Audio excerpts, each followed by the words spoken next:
optimal minimal. At this altitude, I can run flat out for a half mile before my hands start shaking. Can I ask you a personal question? Now would seem an appropriate time. What if I did the opposite? I'm a cybernetic organism, living tissue over a metal endoskeleton. Tim Ferriss Show. This episode is brought to you by FreshBooks. Man, oh man, do a lot of listeners of this podcast and readers of mine love FreshBooks to the extent that I ended up meeting with the CEO not very long ago. Why are they so popular? Well, they are the number one cloud accounting software designed exclusively for self-employed professionals. That's many of you, and used by more than 10 million people. You can send invoices, track your time, and get paid very, very quickly, which suits the needs of a lot of freelancers, a lot of entrepreneurs, and beyond. You can take pictures of receipts. You can link your credit card and debit card, so all the things you buy automatically appear in your FreshBooks in the right category. So on and so forth. Makes taxes easy, makes invoices easy, makes your life easier. And also, in fact, I would recommend a PDF. They didn't ask me to read this part, by the way. They put together a PDF a while back called Breaking the Time Barrier, subtitle, How to Unlock Your True Earning Potential. So you can search for Breaking the Time Barrier. A lot of people ask me, how can I get a 4-hour work week with a service business? And the story in that ebook, it's PDF, is the short answer. It's really, really good. So I think you should also check that out. So Breaking the Time Barrier, check it out.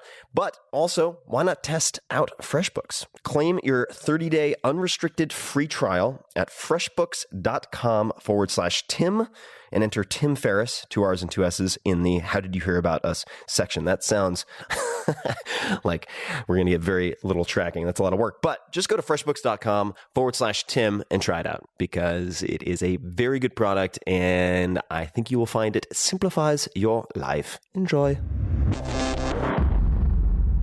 This episode is brought to you by Shopify. I have known and loved Shopify just about forever. Back in 2009 when they had something like 8 or 10 employees. Now they have more than 2,000. I helped them as an advisor to create the Build a Business competition, which is now the world's largest entrepreneurship competition.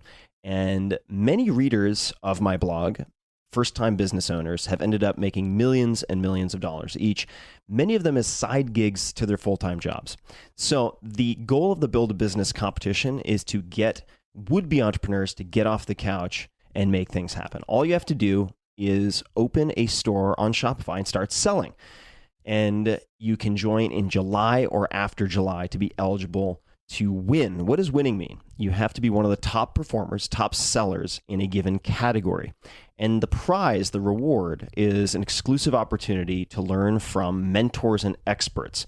And in the past, that has happened at places like the Gatsby Castle, where we had Tony Robbins and Damon John and Seth Godin and so on, or on Necker Island, which is Sir Richard Branson's private island. It's nuts and super, super fun. I'm also involved. So there's a special offer for people listening to this show. Go to shopify.com/Tim and sign up for a free 30-day trial. You will get all sorts of exclusive free video courses to help you along and to get started, including how to start a profitable dropshipping business with Corey Ferreira. You will also get some goodies from me. That's all free. It's all exclusive to people who are listening to this podcast. So check it out, shopify.com/Tim. And remember to sign up for the free 30-day trial.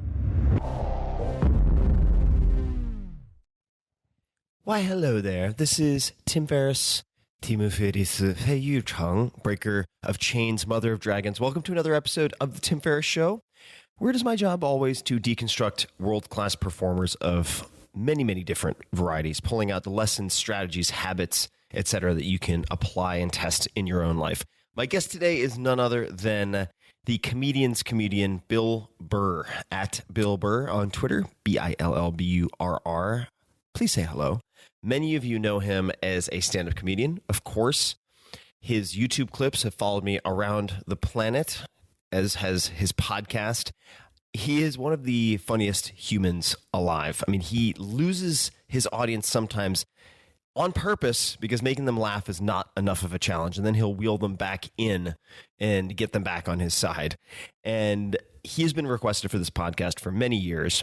Rolling Stone has called him, quote, the undisputed heavyweight champ of rage-fueled humor, end quote. And when we finally got on the same stage to have a conversation and do this, he did not disappoint. So in this very wide-ranging conversation, Bill and I go all over the place. We talk about how he found his way into stand-up comedy, why he enjoys going for an encore after he's been booed, how he started as a squeaky clean comedian and then ended up where he is now, which is quite different, how learning can serve as therapy, the importance of enjoying success, and much more. This interview comes from my TV show Fearless, with fear less in parentheses, because the objective is to learn to fear less, not to be fearless, not possible, in which I interview world-class performers, that's probably my favorite combo word, on stage about how they've overcome doubt, conquered fear, and made their toughest decisions. You can watch the entire first episode with illusionist David Blaine for free at att.net/fearless, no parentheses, so all one word, att.net/fearless, the way you would usually spell it. Highly recommend you check that out. And to see all episodes, you can get it on DirecTV, or you can go to DirecTV Now. And I believe that's just directvnow.com, but directv.com. So DIRECTV.com, and then click on Direct Now. We recorded about 3 hours of material on stage, and only 1 hour was used for TV. That means this episode is almost entirely new content that did not appear on TV. So even if you saw that episode already, you're going to get a lot more.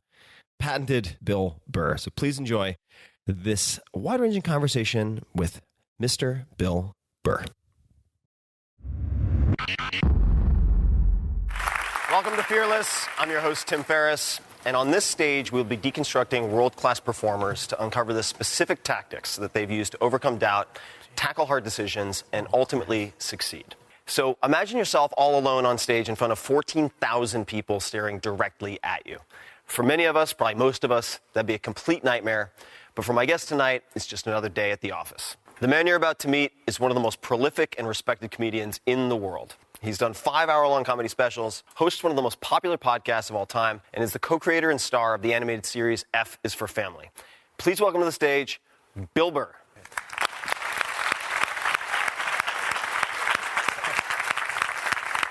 Hey, how are you? What's going on, Tim? How you doing, buddy? I'm good.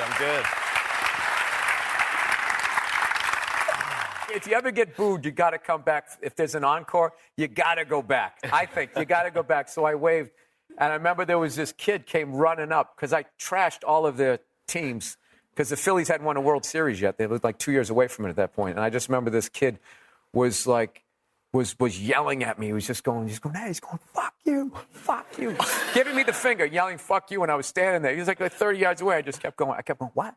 And he started going, fuck you. I literally he's like giving me the finger, like I don't know what it is. I just kept going, what? I literally he was like hopping mad. By the end, he was jumping up, fuck you. So I can't, like.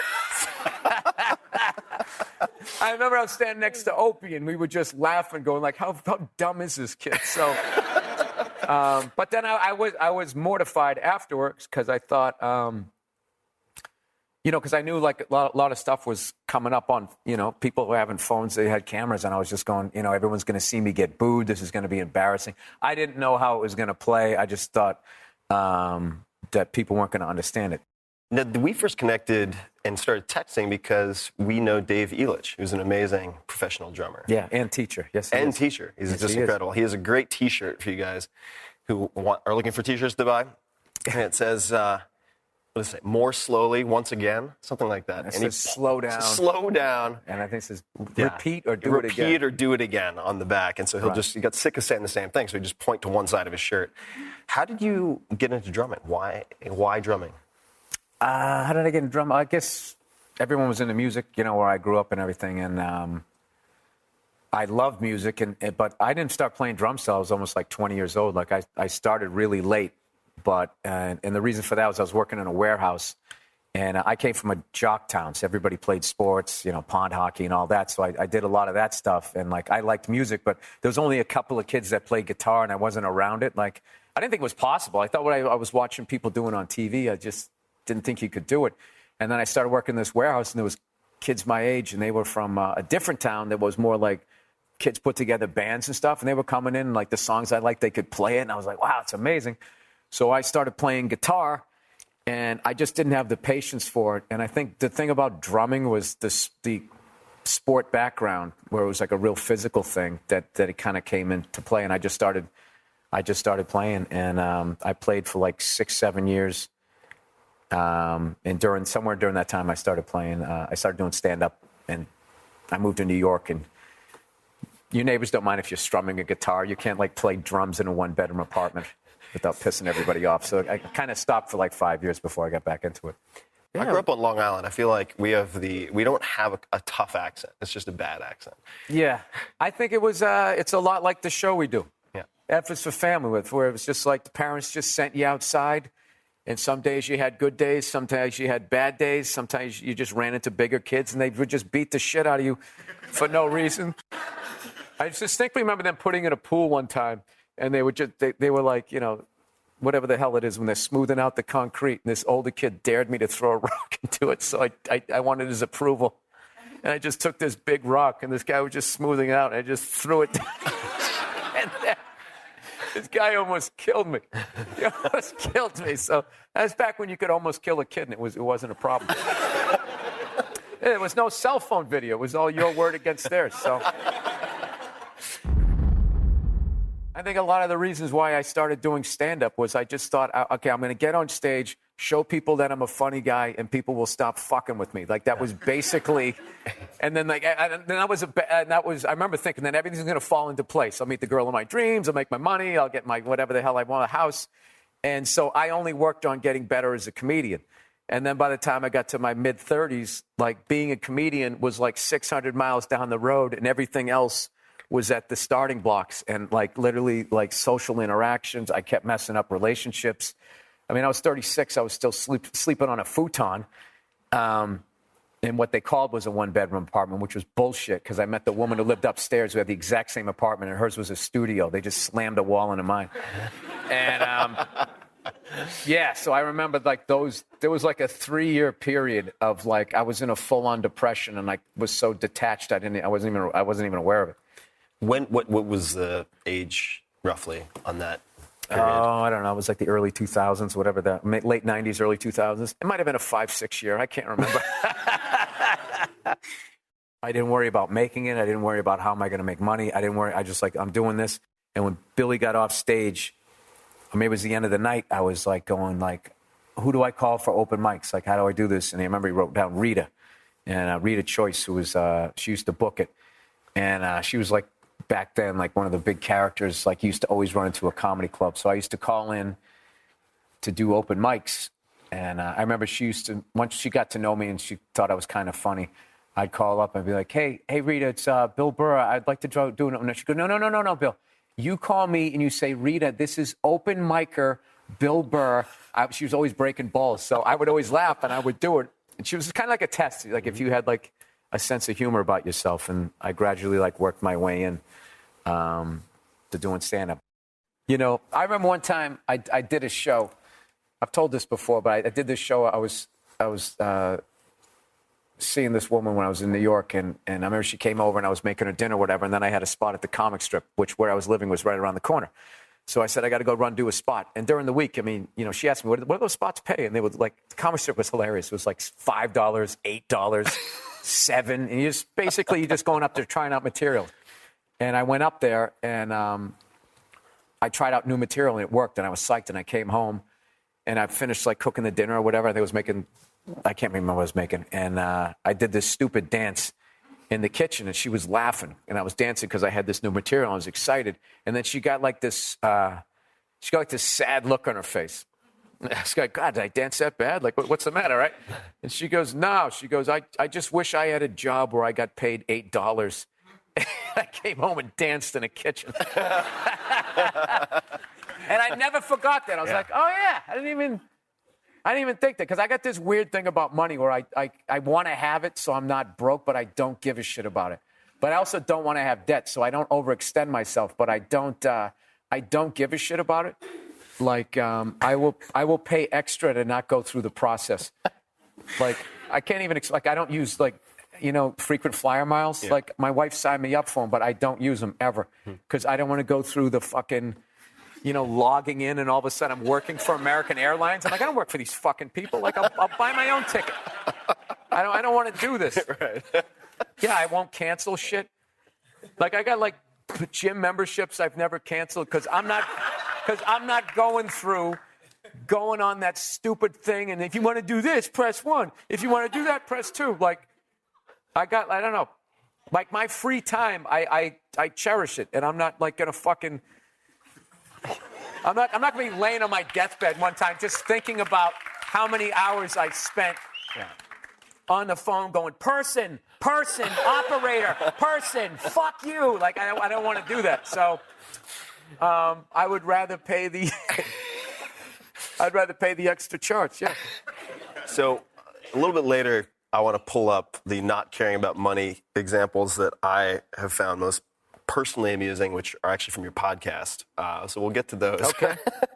But at the time, so if you could just place us, when were you working in your dad's office? And maybe you could describe what your dad did. Early 90s to mid 90s, I was working in working in a dental office. And I had been laid off from the warehouse with the guy all coked up, right? But my car was paid off, thank God, and I was living at home. So I was kind of living like this little existence for like 3 months. And my dad started working with this other guy, went into practice with him, and he needed some, I think he was just sick of watching me being around the house. So nepotism kicked in. And next thing you know, I got a lab coat, and I'm standing next to him, handing him all the shit as he's taking teeth out and stuff. And I had to get past the gross factor of that. And then I learned how to pour up models and stuff and take x-rays. And I was halfway decent at it. But I knew that, for half a second, I thought maybe, I would do this. But what was funny was I had to call my father Dr. Burr. I couldn't call him Dad in front of a patient because that would be weird. Like, hey, Dad, do you want this? So I had to keep it professional. And when I worked there was around the time when I started doing stand-up. And what sucked, I was still living at home. So he knew. Because at the end of the night, he'd be like, where are you working tonight? And I would have I'd have a gig in Maine, living in Massachusetts, and I would, for free. And I would drive up there, maybe like $5-10 gas money, and I would drive all the way up. And my dad would have like 7 o'clock patients and shit. Like, he worked like a lunatic, like from 7 to 7. He would side book root canals, like on molars, which is 3, nerve involvements. We'd like numb up a guy. And then we go in the other room and he didn't give a shit too. Like, I remember one time some homeless guy came in. He was like, I finally got a lunch because you'd never get a lunch with him. This guy came in, he was, substance abuse, and he was all, and all these other guys I noticed would just give him medicine. They would leave. My dad would be like, yeah, just get him in there and blah, blah. And I was like pissed. And I'd be like, Dr. Brown, what the fuck? Why can't we just get this guy, And he just goes, look, I can't go home tonight knowing there's some guy in pain and I didn't do anything.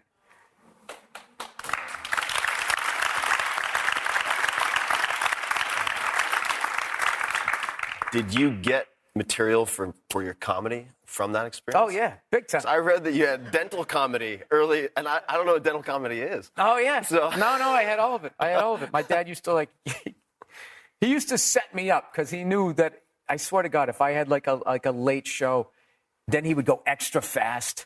He'd just go extra, give me that. He go, Christ, Bill, you're out to lunch. He would start giving me shit in front of the patient. I used to tell him, like, Dad, you can't do that type of stuff. And he wasn't like that. But I got a lot of it out of patience. Like, I remember this guy came in. I used to work totally squeaky clean. Totally clean because I didn't want to offend anybody because I didn't want to get heckled because I was still this really shy person, right? So I remember this guy came in one time and his teeth were all rotten out. And I just remember he said something like, Doc, I don't understand what the problem is. I brush my teeth almost every day, right? That's what he said. So my punchline to that was like, oh, yeah, well, do you wipe your ass almost every time you take a shit? So for a while, I started closing on that joke, and I would work totally squeaky clean, going up there looking like Ron Howard, and everybody's like, oh, look at this wholesome guy. And then out of nowhere, I would just end with, yeah, do you wipe your ass almost every time you take a shit? And then be like, good night, everybody. And everybody would be like, dude, what's going on? I had no idea what I was doing. I actually was a prop act for a second where I had one prop. That's for whatever reason, you're not allowed to have props in comedy. And acting, it's fine. I have no idea, right? So we had this dental mask, like when you really just had some gnarly shit going on. They had these plastic things. It looked like a welder's shield, but it was all plastic. I'll spare you the details when stuff is flying at you. So I used to bring that, and I would take it out after I would do all the dental material and be like, yeah, my job's so bad. Like, I have to wear this at work. And I would just put it on, and I had no joke. And I would put it on, and they'd sort of chuckle and be like waiting for the joke. And then behind the mask, like almost like muffled, I'd be like, good morning, everybody. And I'd just take it away, and I'd put it back in my little duffel bag, and I'd walk away. It was just, it was horrible. How do you know when something is close and when something is done? Like when you're working on a joke or a piece of writing, how do you know when something's done? Well, I think when I'm touring, none of the jokes are done until I start getting sick of them. Then I'm like, all right, I need to record these and document these because they're going to start becoming not funny. Because they're starting to feel like a job to tell them. I'm sick of this joke, and oh my God, I don't want to do this joke, and this is one so long, and I might not think that anymore. And sometimes those things just drop away, and you never record them or anything. So I'd say it's like that. When you bombed that first time, was that at Kelly's? That third gig. Jesus, you did your research. I was trying. How the hell did you find that one out? I must have told that on another podcast. So, a good team helping me. Some magic elves in the back as well. That's why you got to cover that camera up on your flat screen and on your laptop. Oh, yeah. That's actually really good. No, it's true. That's they actually sit really, there and really they good watch advice. You. They try to see what you're watching and shit.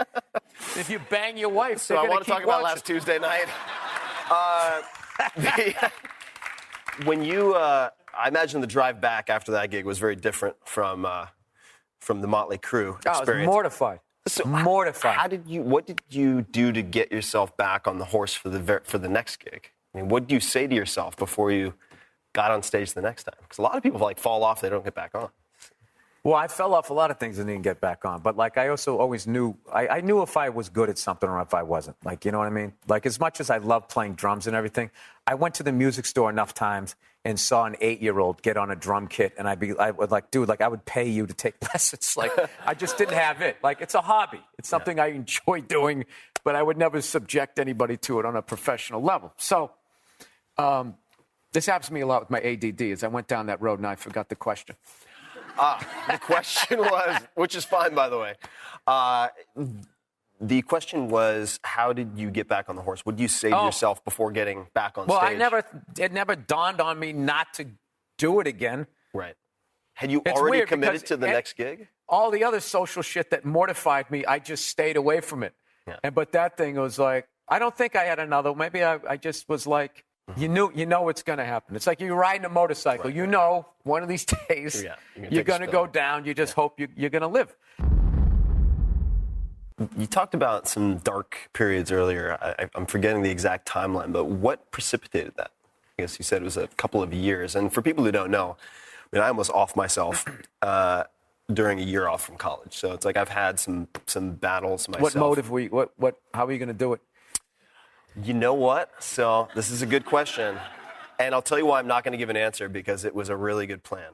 It was a plan that would minimize guilt or self-blaming on the part of my family. It was really well thought through. I had everything specced out. And so for the risk... Zip line in the woods into a sword. Mostly involved some porcupines, a little bit of curare. Yeah, it was very complex. Hard to replicate. But, I wouldn't want people to copycat it if I put it out there. But what precipitated that period for you? What does that mean? What came before that? What triggered it? What led to... Sorry, using weatherman language. My bad. I don't know why. It just comes out of me sometimes. What led to it? What triggered going into that fight? I don't. Half of you laughing didn't know what it meant either. Thank you. I just think I was just going full speed towards a wall. That because I thought I was normal, well-adjusted, and even though I knew I had a crazy temper, I had this period, where I just was really just I would be what you needed me to be. Yeah. And I really had I was friends with everybody. Right. which is not a real thing. Yeah. If you're being who you are, I would adjust my shit so I wouldn't cause any friction, so there wouldn't be, any the shit I dealt with coming up. I had enough of people screaming and yelling. I had enough of fighting and all that stuff that I would just adjust my behavior so then we would just be smooth.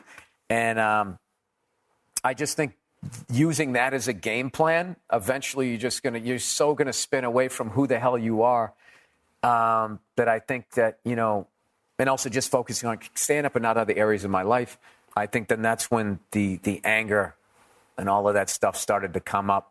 And then I kind of went like this completely different person. And I really started snapping about nothing for a good 12 years. And I think, somewhere in there,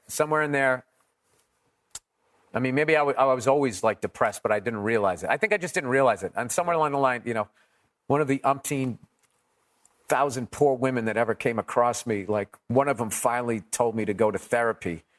And I went there thinking like, yeah, I'm fine, and blah, blah, blah, blah, blah. And then you start telling story. And it was all this shit that I knew that happened, but was just hovering. Yep. It just it's just over here, and you're just going around in life. And then all of a sudden, when you start talking about it, you say it out loud. It's like, oh, that's a real thing. Oh, that really did happen to me. It's like, and then you start thinking like, wow, I'm pretty fucked up. And, hey, and I'm not happy. Yeah. I'm really not happy. Like, and then I really started getting conscious of what my brain was telling me. And if my brain was like a friend, I would be like, yeah, dude, we can't do this anymore. Like, you're just bumming me out, man. I mean, Jesus Christ, do you ever see the light? Yeah. The fuck, So then, fortunately, I wasn't like clinically, so I didn't need any medicine. All I needed was, I just became aware of it. And I'd be like, all right, well, there's that thought. Do you want to have that thought, or do you want to go to the gym? I got back into playing drums, which was a great thing. And then I just stopped giving a shit about making it in a way where I was just like, you know what, forget this. I'm just going to do what I do. Because I went through that whole period, I know many of you guys are trying to make it out here. You just go through that period where you're just like, oh, they like guys with, whatever, blue button-down shirts. And you're wearing the blue button-down shirts. And people who talk about this, like in my time, it's gone from the tail end of the sport coat guy into the grunge guy, into the alt scene, into the whole, like, whatever that period was where guys in their 30s acted like they were 14 and they were awkward and just, the hoodie like that. My wife called them, what'd she call them? Not baby men or something. Man boys. Man boys. That's what she called them. And no, I'm just like awkward. Like, that was this default thing. Yeah. It's like, oh, great, now I have to hold up both ends of the conversation. So I really just, those people, I kind of got hostile with. I was just like, well, when you get over with that, and you can fucking talk to me. You are awkward. This is weird. And I also thought a lot of people that do that, it's a passive-aggressive thing to come in and fucking steal focus, and we all have to deal with how awkward you are and make sure you're okay. It's like, fuck you, dude. You're in your 30s. Figure this out. I'll never forget one time. I was in a green room in New York. I was living in L.A., and I met an old friend, and we were talking about the old days remember this guy? Remember that night when this happened? We were having a great time. And there was younger comics, and they were listening, and then some people who actually were in the tail end of the stories. We were having this great time. And then this woman comes in, comedian, and she was like socially awkward, and she didn't know how to like get into it. So we're all, oh yeah, man, we're all laughing and everything. And she walked right into the middle of the circle. I swear to God, she just walked in going like, hello, hello, hello, hello. And she was like mocking, saying hello. Yeah. But then totally stole all the focus, and everyone's just like, oh, whoa, you all right? And all the fun went out of the room. And then everyone was dealing with her. And then she left. And I said to my friend, I go, what the fuck was that? That was some rude shit. We were having a great time. And like, if you don't know how to say fucking hello, learn how to do it.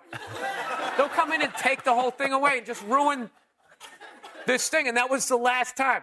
That was the last time I was like, fuck these awkward people. Like, if you really are, look, I don't want to like bully people. I don't want to bully somebody. If they really are socially awkward or something like that, I'll work with you. But if you've just embraced, I'm awkward, now the world has to deal with it. Right, if that's your shtick. Go fuck yourself. So we also have a clip that we'll pull up in a minute from F is for Family that might, I don't know. Also, now that I've seen all the episodes, and now that you're telling me a lot of these stories, I can see where I think a lot of them came from. There's one clip that we'll pull up in a little bit. I'm not going to do it just right now. But what have you found to help get you out of a depressive period? You mentioned exercise. For instance, I mean, I found drummers in general to be very happy people. I don't know if they're happy and then they end up drumming, or if it's because of the physical aspect of just going animal on a drum kit. It's awesome. It's a great feeling. It's awesome. So I also had played the drums in college, but not very good at all. But that was my experience. It was like it alleviated a lot of these darker thoughts. It's fun. Is there anything else that you've found particularly helpful? Yeah, I just do shit. I just get up and do something that day, and it's literally like I'll go on. I like to cook and stuff, so I'll go on YouTube and I'll see somebody. What I did recently. Who's the guy from Hell's Kitchen? Gordon Ramsay. Yeah, Gordon Ramsay. Dude, he's got this video, like the sickest scrambled egg you're ever going to make in your life. It's insane. And I just remember watching it. I was just like, I'm going to fucking make that thing. And because I have the free time, as a comedian, I can do it. And I went out and I bought all the ingredients and all that type of stuff. And that's what I do. And I'll learn something. But I do have my hobbies like cooking and playing drums and a few other things that I do. And it's just like I try to have like that moment in the day, like learn something or go somewhere. But working out is a big thing. That's a big thing.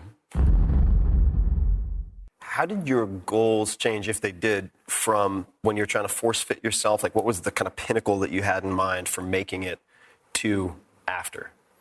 Well, for me coming up, it was all about having an HBO special, because HBO specials, those were the best comics. That's all the great guys that I saw coming up.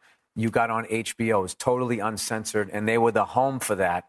And unfortunately, when I got into it, right in the early 90s, by the mid 90s, they just stopped doing it for like 10 years.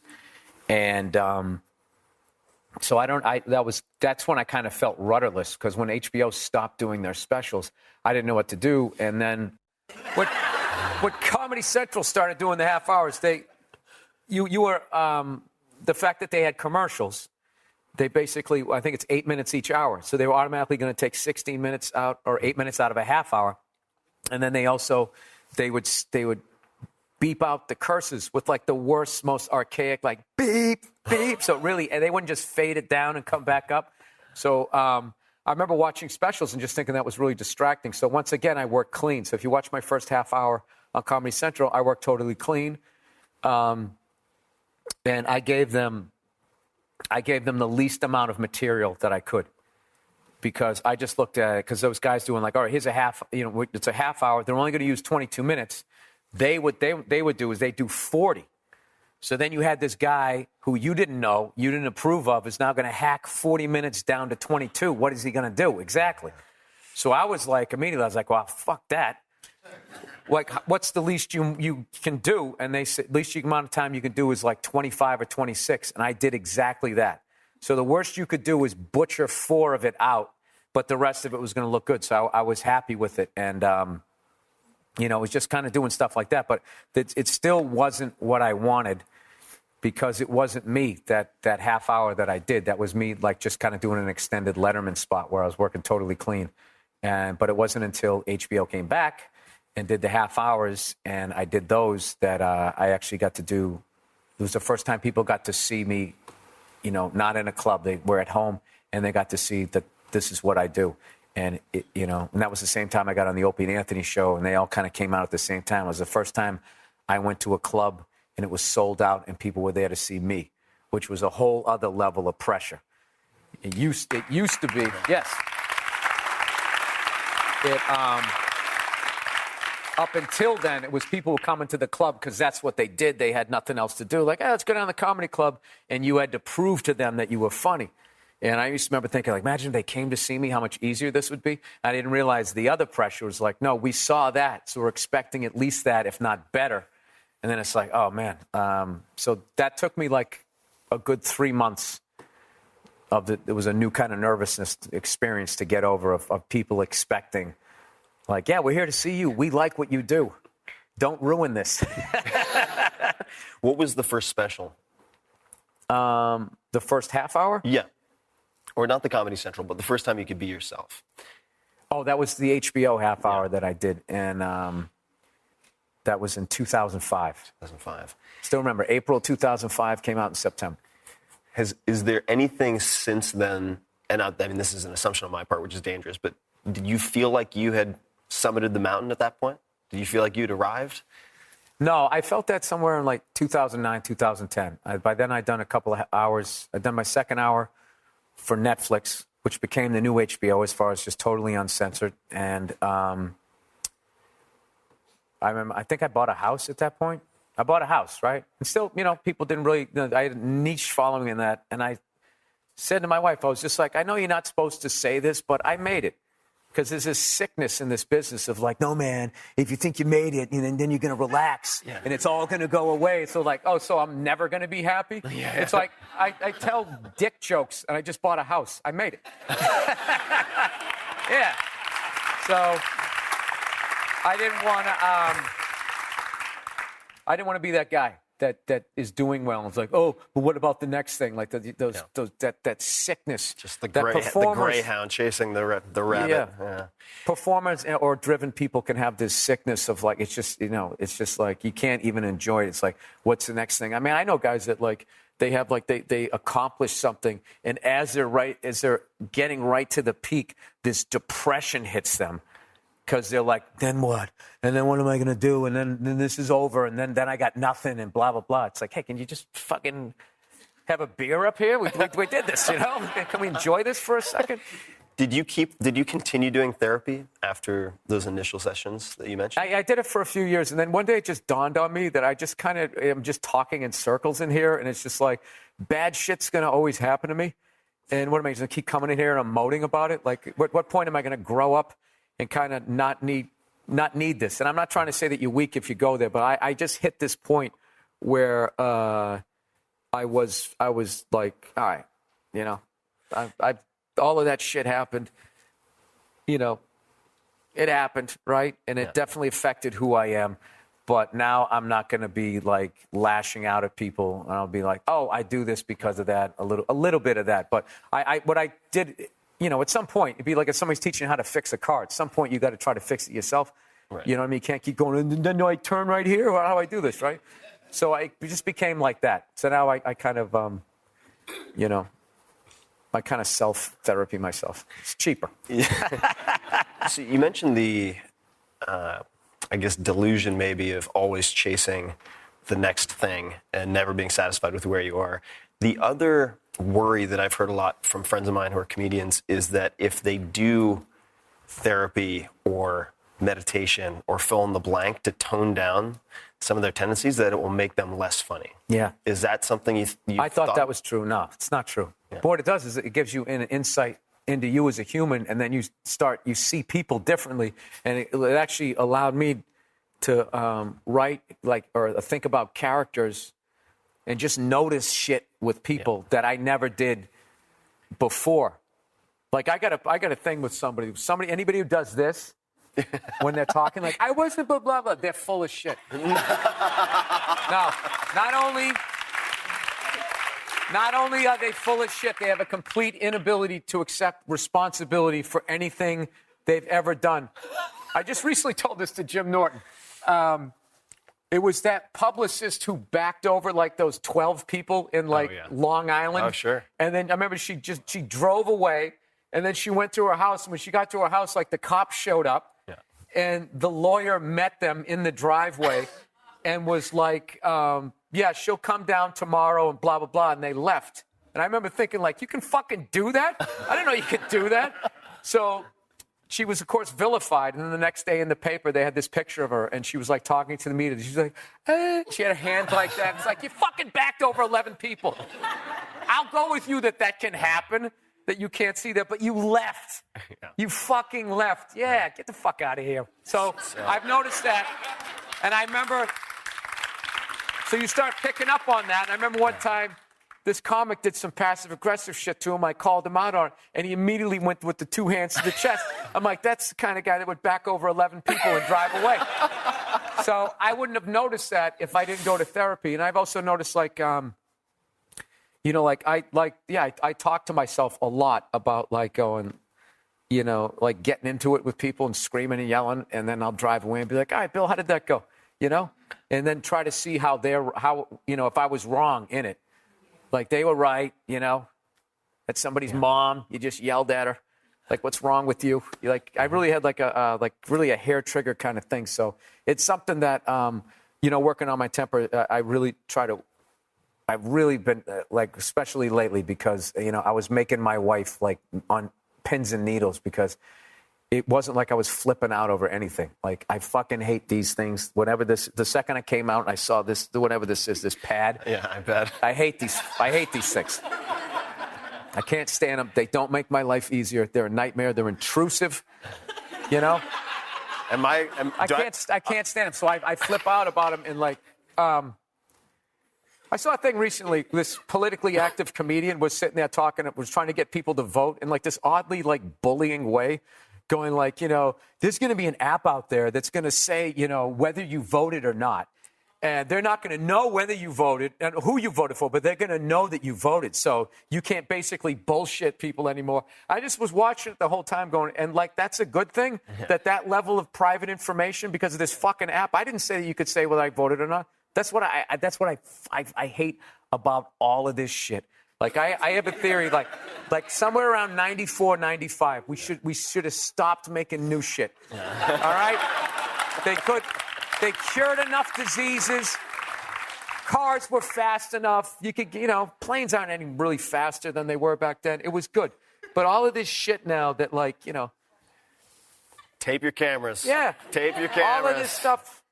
Look at Billy Bush. Billy Bush got fired for some shit that happened in 2005. Yeah. It's fucking unbelievable. And all he was doing is what an interviewer does. He was keeping the interviewee happy, right? Yeah. The guy, hey, I just grabbed the pussy. He's like, hey, grab some pussy, whatever. We doing this? And for all you know, at the end of the interview, when Trump left, he could have been like, what was that? How was that guy like? I think I was out of his mind. He was talking about grabbing pussies. He's fucking crazy. Anyways, who do we got next? Matthew McConaughey. All right. What's going on, you know? He's just doing that. For all you know, that's all he was doing. And it was literally, like, that's what I hate about this shit. It's like you literally take 2 seconds of somebody's fucking life, and you're like, that's who you are. That's you. That tweet is who you are. That's what's in your heart and all of this shit. I got friends of mine that have gotten, like, big shows, SNL and stuff like that. One person, they go back to 2010. They went through 6 years of tweets to try and, what was about this one? Right? Yeah, it's like, get the fuck out of here, right?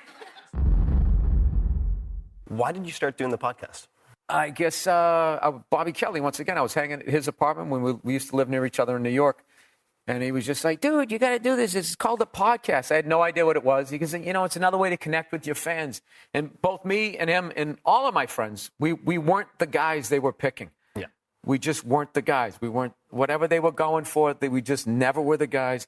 And, you know, and yet they on every showcase, they'd always put us on last because we would, you know, we were really good at what we did. But there was always like the, you know, whatever the hell it was they were looking for, we were the outcasts. So any way to connect with your fans, we had to do it. And that was this new thing. And I just liked doing it. And at first, I used to call in, before I had like the mixer and all that, used to call in this service. So I would just call up this phone number on my flip phone. And I would be in airports and I would just be trashing people and telling stories and singing songs. And at first, I just did it for like 7 minutes. Then it was 10 minutes. Then it became 20, then a half hour. And then I started going like, well, ask me some questions. Or I had this thing, underrated, overrated, for a while, and YouTube video of the week. And I just sort of built like a show around it. And it just kind of became what it became. Was it for shits and giggles, or was there something? No, I wanted to connect with fans. You know, it was a way to just another thing to do.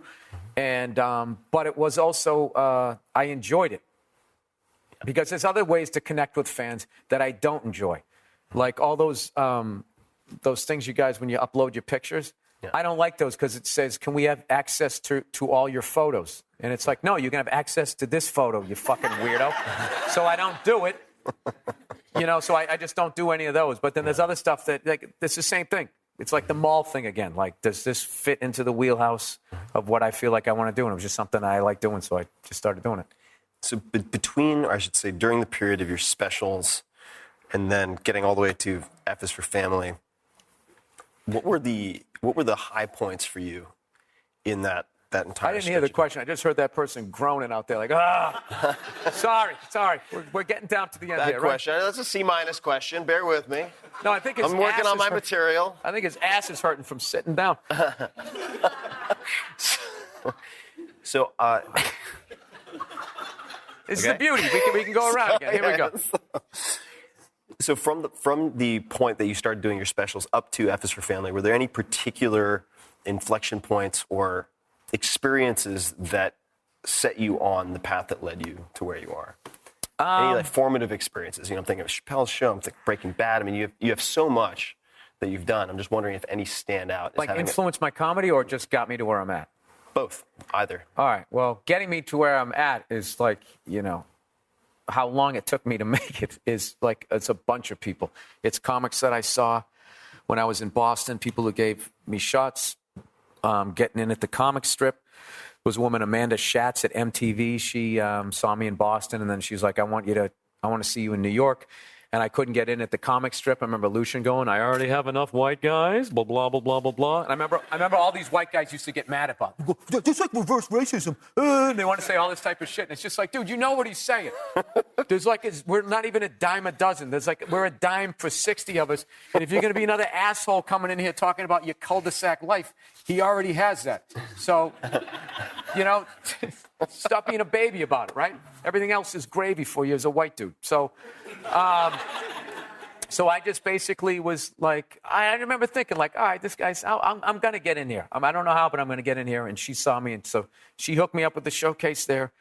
Somehow I did well. I got past there, which led me to get into New York. And then through New York, just being there, I remember Dave Chappelle said some nice things to me one night. Saying that basically you're going to get there, but the road that you're going is going to take longer. But when you get there, you're going to have that staying thing. And I held on to that for years. And when I would be playing some shithole, I was just like, but Dave Chappelle said, you know. But then it would just, you know, a lot of radio guys.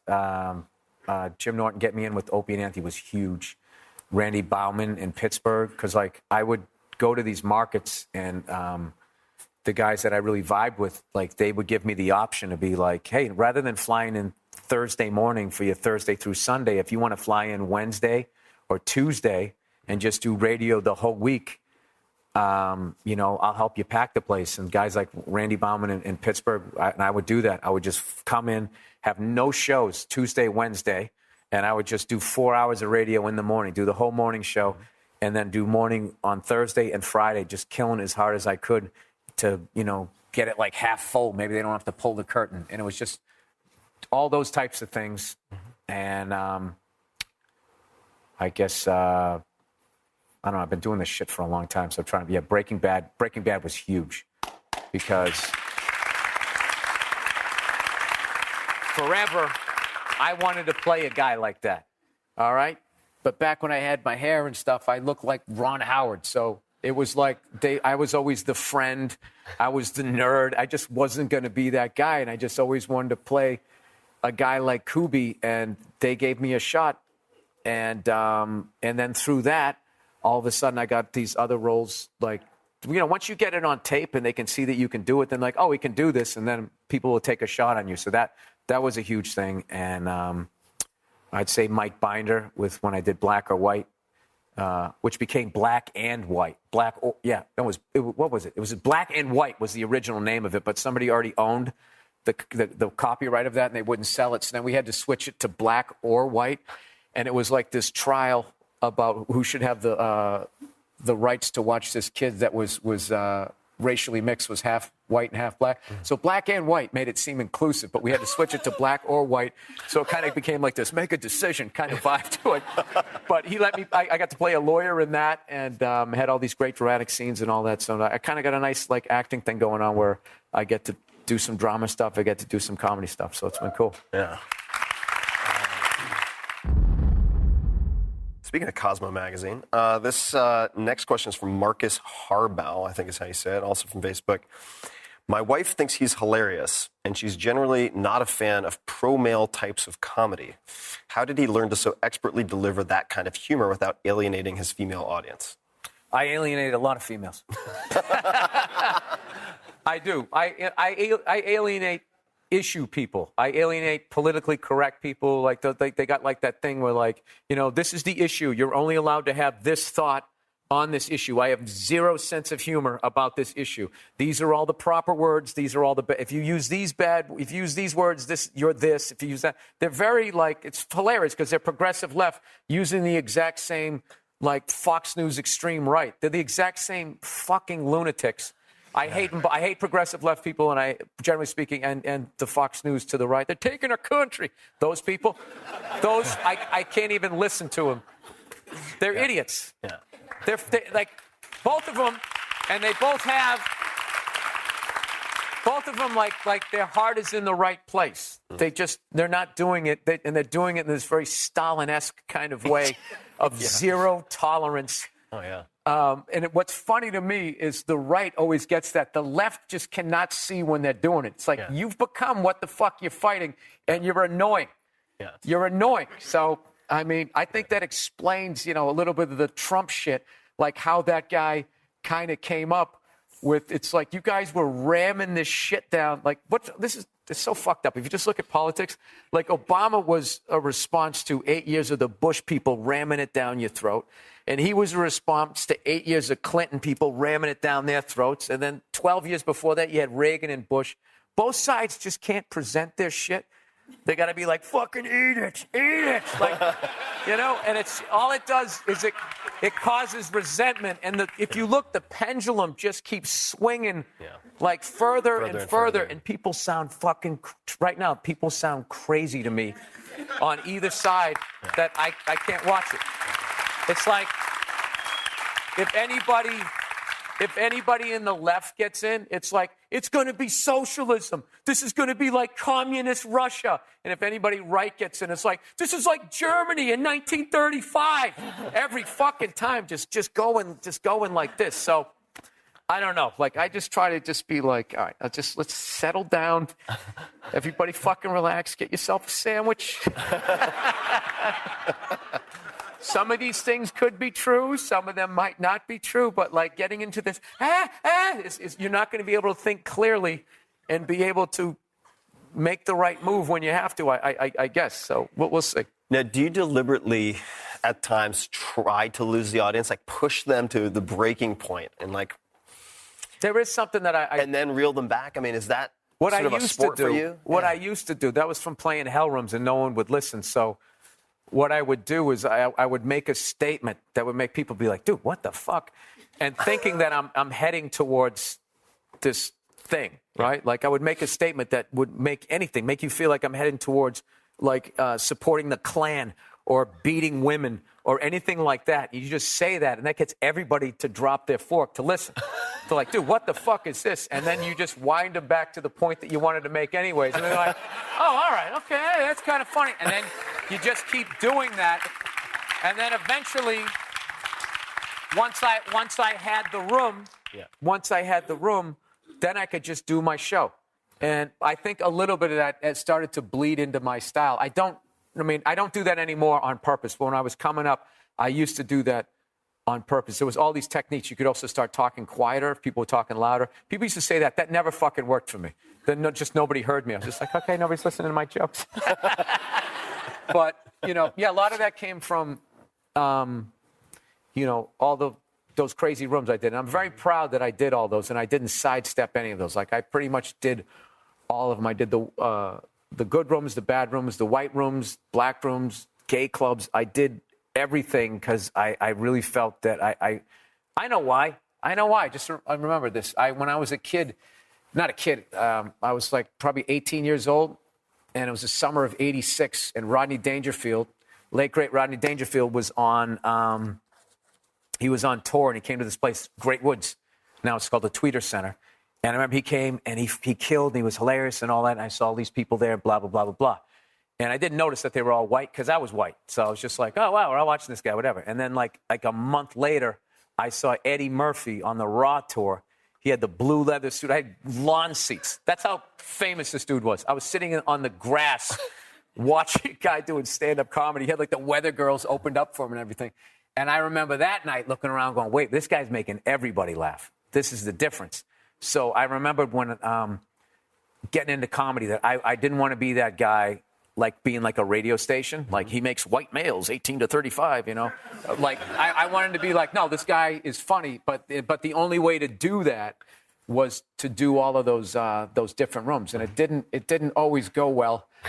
Like black rooms are hilarious. Like what I learned about them is they're having fun. They're either gonna have fun with you or without you. But either way, they're gonna have a good time. So that was definitely. Those were some of my favorite shows that I ever did. There was a legendary show at this now gone comedy club that's now like a fucking wine bar, which just kills me because I mean it was just the rawest, sickest, like in the Village. It was right as Giuliani was taking over, so people were still selling drugs out in front of him. It was crazy. And I used to see like, you know, all these guys like young Dave Chappelle, Jay Moore, all these Red Johnny and the Round Guy, all these guys just murdering in there. But Sunday night was the Uptown show because they wouldn't say, you know, the black only show, I guess. So they would say the Uptown show. And this guy, Talent and Will Sylvince used to host that show. And that, for me, that was the show. Like, to this day, like, that was the most fun show I ever did was when you killed on that show, dude, it was like, you walked out of like, why am I not famous yet? Like, that's how hard. It was just, everyone was on top of you. It was the greatest ever. But when you bombed, it was just like, why did I ever think I was funny? I should have opened a hardware store. Like, you would just leave. Like, those are some rough nights, though. Going back to the technically one bedroom that was really a studio and getting under the futon, just laying there. Yeah. A lot of grunting and groaning the next day in the shower. Like, oh, God, I hate myself, you know. What piece of advice would you give your 25-year-old self? Oh, I hate that question. They always say that. If you could go back and tell yourself what you know now. What did you dislike about your 25-year-old self, if you prefer that question? What did I dislike? No, I definitely felt like a freak back then. I definitely did not feel... I never felt like I fit in anywhere until I went to a comedy club. And just seeing all the comics, and I was just like, these people are the same kind of crazy that I am. You know what I mean? Like, everybody's out of their mind, but like there was a specific way that they were nuts. That like I just felt like I would just meet them. It's like I know this person, but I don't know them. Like it just felt like in a weird way, like you were going home. It was crazy. But as far as like what I would tell myself, I would be afraid to fuck it up because it ended up so well. Yeah. You know, it's like that Back to the Future, whatever the hell it's called. I always mess up the name of movies. Back to the Future, where you change one thing and, you know, next thing you know, your mom wants to fuck you, however that happened. Wasn't that one of the storylines? Yeah. Calvin. Look at me, feel-good family movie. The mom wants to bang her son from the future. Oh, it was great for the kids. It was wonderful. Oh, the 80s. How old are you now? 48. What do you think your 60-year-old self would tell your current self? In terms Buy of some advice? apartment buildings. Buy some apartment buildings. Yes, because you're going to be. I want to do stuff like that because I want to. When I'm 70, I want to leave if I want to.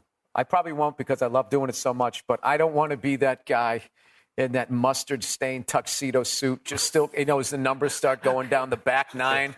Yeah. And I'm like, oh, I have things to say, you know, and just people going like, oh, I saw him in front of like 3 people. It was sad. There was a donut making machine in the back. Like I go back to those gigs. So I would like to not go out and, you know, I'm doing real well. I'm making great money. I would like to not go out and buy a bunch of dumb, shiny shit. I would like to buy shit like assets, so I have money. So my next goal, the same way I did the thing where I never got sucked so far into this business where I had to apologize even if I wasn't sorry.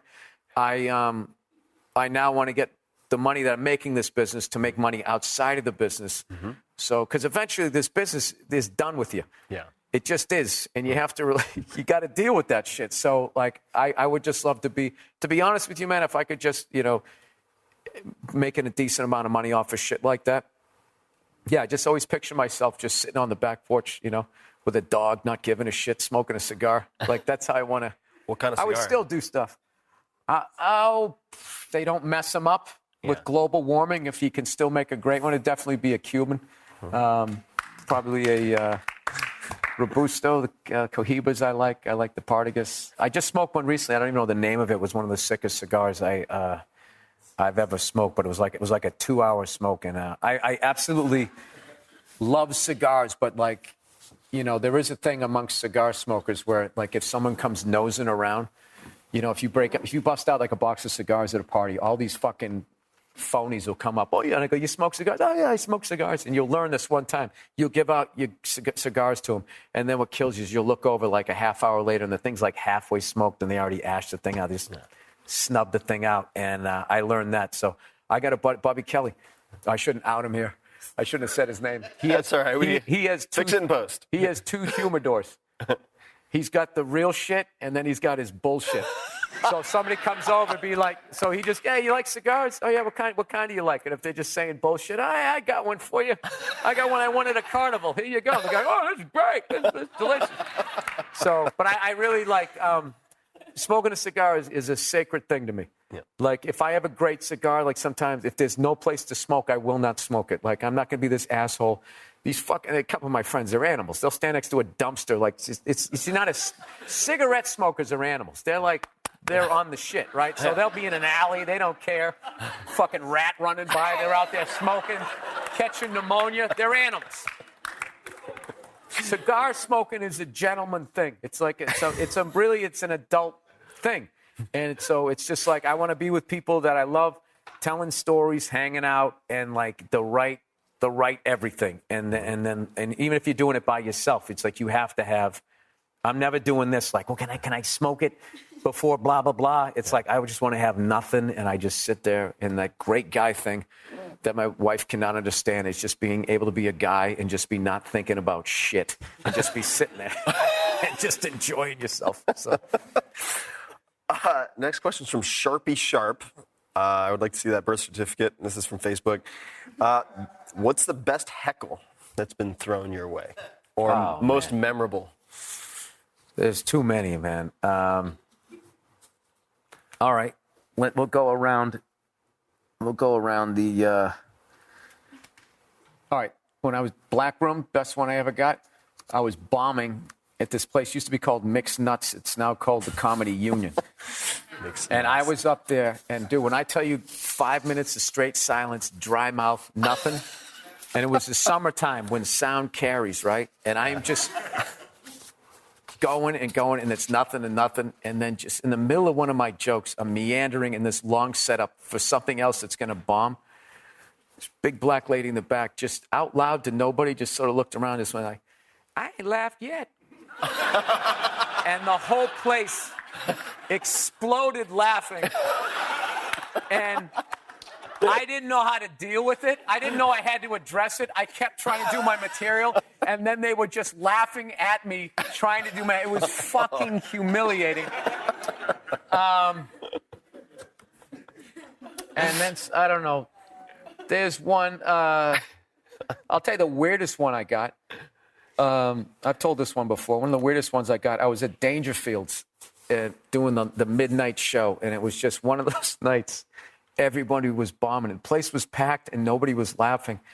I remember the guy in front of me, like, he was just bombing so bad, and he was on some show where he played a bartender, and he had gotten beaten up. It's like, oh, did you guys see that movie? He's trying to, you guys see this movie? Blah, blah, blah, blah. He goes, yeah, I played the bartender. The star of the movie beat the shit out of me. You guys see that? And then some kid in the back just goes, he should have killed you. So I was like, oh, and that guy walked past me, never even looked at me. He just, when he got off stage, he just had this flop sweat and just walked by me just going, wow. Wow. And then I went on stage, immediately bombing. And there was this group of kids in the corner, these white dudes, and they were just ready for a fight. They were just super fucking hot. That whole, my dad used to beat the shit out of me vibe. Yeah. And everything I had learned up to that point was like, Bill, don't get into it with them. I heard him talking, and I was just, don't say anything. And then finally, it's this fucking thing when you're on stage as a comic. You think like this, and this is like some sort of like a fucking gun and bullets, but it isn't. It's just plastic shit. And I just like, I finally said, I go, hey, you know what? What's going on over there? What are you guys talking about? And blah, blah, blah. And I can't remember what to say. And this guy just finally just yelled out, you know, he goes, anything, he just yells out, he goes, anything red and on stage is a faggot. Right? And it was the most childish heckle I ever got. This is back when, like, people didn't freak out about that word. You guys are like, oh, my God, what does that say about gay people? This was when straight people used it. It just meant you were an asshole. And so he said that. I just remembered, like, I didn't know what to do. It was just like, it was so fucking childish. But I also knew he was going to, like, beat the shit out of me. So I just went, like, right back into my state, like, my act. Like, that's almost like a cooties joke, you know? This right here, the reaction to that is why you can never leave the comedy clubs, by the way. Like, because that used to be a funny story, but now because of, like, that now gay people said what that word makes us feel like, now everybody, even if you say it and you say that somebody else said it to you, it becomes this weird thing of, like, well, does he advocate what he said? It just becomes all of that and becomes, like, context and all of that shit. So, well, that's what he said. Just have a handful more questions. But you mentioned helicopter parents. Helicopters, yes. Let's talk about helicopters. All right. How and why did you get into helicopters? God, you're just running the gamut of everything here. Okay. Helicopters, how did I get into that? Paranoia of living in California. Okay. Living in the LA basin, enough conspiracy theory about nothing being behind the dollar. Robots coming and all that type of shit. And this place became really claustrophobic where I was just like, how the hell would I ever get out of here? Yeah. When this shit hits the fan, how do you get out of here? Like, even when it's working well, it still takes 3 hours just to get out of here. Forget about some Armageddon shit. And I was just thought, you know, up and out. That's the way to go. Learn how to fly a helicopter. And when the zombies come, you just start it up and you just fly out. So, assuming you're... By the way, that does not work. If you ever see that in the movies where you just start the thing up and you fly out like that, I mean, you can do that, but you're going to fuck it up. Like, you got to let the band, they got, like, belts and stuff. They got to let those things stretch. You got to let the engine heat up and all that. So anytime you see Rambo and those guys just jumping in cold like and it's a Camaro, and you just... I mean, if zombies were coming, I would definitely do that shit, but I'd be going... So I was flying away like... Please don't let the belt snap. Then you just nose it down into one of those fucks. Take one with you. I'm just imagining the visual. Just like a lawnmower just taking out zombies. So do you have other preparations? Now, this is spoken to someone, so people think this is crazy. So in San Francisco and then in New York, got really into, at one point went off the deep end with prepping stuff. Like, got really into it. Like going to canneries for LDS. You guys can look it up. You can really go down the rabbit hole, and some of you will spin out and get tied up in a straitjacket. And I was being kind of lectured at how unreasonable it was and how silly it was that I was getting water and gathering food and all this stuff just in case we had a disaster that took us off the grid for 7 days or more at SF, which happens fairly regularly. And some editors were kind of making fun of me because I was writing at the time. And then Hurricane Sandy hit New York, and lo and behold, nobody was prepared, right? So do you have, besides the helicopter, do you have other preparations? Nope. No. And I don't own a helicopter either. So it's pretty fucking useless. Okay. No, what it was I went down that rabbit hole, and you got to get gold coins, and you got to get this powdered food and all that type of stuff. Yeah. And then somewhere along the line, I was just like, do I really want to survive this? Do I really want to see what's next? Or do I want to be one of the people that dies? Like, and I realized, no, I want to be one of the people that dies. JFK said it. The living will envy the dead. And it's true. I don't want to start over again. some whole new society. I remember I used to do a bit on that. Somebody just picking up a rake like, these are the new rules. And you're just all gathering around with your burlap shirt with the string tied around it. I know. Like, I remember when that fat dude who was running North Korea, right? The boss's son, who was trying way too hard to show that he's a badass, was saying he had missiles aimed at LA and everyone was panicking. I was like, perfect, man. I hope it's right at my house. Right at my house. And I hope I'm watching the UFC or football Sunday, just sitting there, just vaporized. Who you don't want to be is the people up in Bakersfield. Just outside of it, you still get the radiation with the boils and shit. Your teeth are falling out. Fuck that. Trying to figure out how to catch squirrels. I have no desire to do any of that. Ladies and gentlemen, Bill Burr. Thank you. Thank you very much. Thank you. Thanks for having me on, man. Thanks I very had a much. great time. Thank you. All right. Hey guys, this is Tim again. Just a few more things before you take off. Number one, this is 5 Bullet Friday.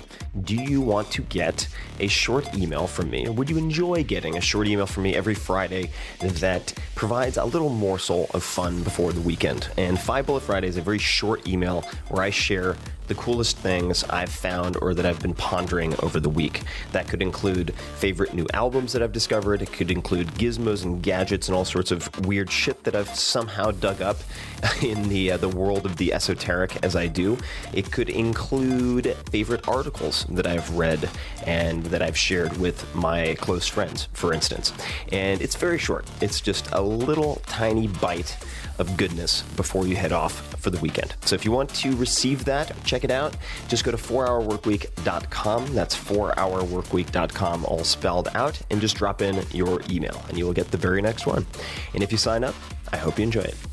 This episode is brought to you by Shopify. I have known and loved Shopify just about forever. Back in 2009 when they had something like 8 or 10 employees. Now they have more than 2,000. I helped them as an advisor to create the Build a Business competition, which is now the world's largest entrepreneurship competition. And many readers of my blog, first-time business owners, have ended up making millions and millions of dollars each, many of them as side gigs to their full-time jobs. So the goal of the Build a Business competition is to get would-be entrepreneurs to get off the couch and make things happen. All you have to do is open a store on Shopify and start selling. And you can join in July or after July to be eligible to win. What does winning mean? You have to be one of the top performers, top sellers in a given category. And the prize, the reward, is an exclusive opportunity to learn from mentors and experts. And in the past, that has happened at places like the Gatsby Castle, where we had Tony Robbins and Damon John and Seth Godin and so on, or on Necker Island, which is Sir Richard Branson's private island. It's nuts and super, super fun. I'm also involved. So there's a special offer for people listening to the show. Go to shopify.com/Tim and sign up for a free 30-day trial. You will get all sorts of exclusive free video courses to help you along and to get started, including how to start a profitable dropshipping business with Corey Ferreira. You will also get some goodies from me. It's all free. It's all exclusive to people who are listening to this podcast. So check it out, shopify.com/Tim. And remember to sign up for the free 30-day trial. This episode is brought to you by FreshBooks. Man, oh man, do a lot of listeners of this podcast and readers of mine love FreshBooks to the extent that I ended up meeting with the CEO not very long ago. Why are they so popular? Well, they are the #1 cloud accounting software designed exclusively for self-employed professionals. That's many of you, and used by more than 10 million people. You can send invoices, track your time, and get paid very, very quickly, which suits the needs of a lot of freelancers, a lot of entrepreneurs, and beyond. You can take pictures of receipts. You can link your credit card and debit card, so all the things you buy automatically appear in your FreshBooks in the right category. So on and so forth. Makes taxes easy, makes invoices easy, makes your life easier. And also, in fact, I would recommend a PDF. They didn't ask me to read this part, by the way. They put together a PDF a while back called Breaking the Time Barrier, subtitle, How to Unlock Your True Earning Potential. So you can search for Breaking the Time Barrier. A lot of people ask me, how can I get a 4-hour work week with a service business? And the story in that ebook, it's a PDF, is the short answer. It's really, really good. So I think you should also check that out. So Breaking the Time Barrier, check it out. But also, why not test out FreshBooks? Claim your 30-day unrestricted free trial at freshbooks.com/Tim and enter Tim Ferriss, 2 R's and 2 S's, in the How Did You Hear About Us section. That sounds like we're going to get very little tracking. That's a lot of work. But just go to freshbooks.com/Tim and try it out, because it is a very good product and I think you will find it simplifies your life. Enjoy.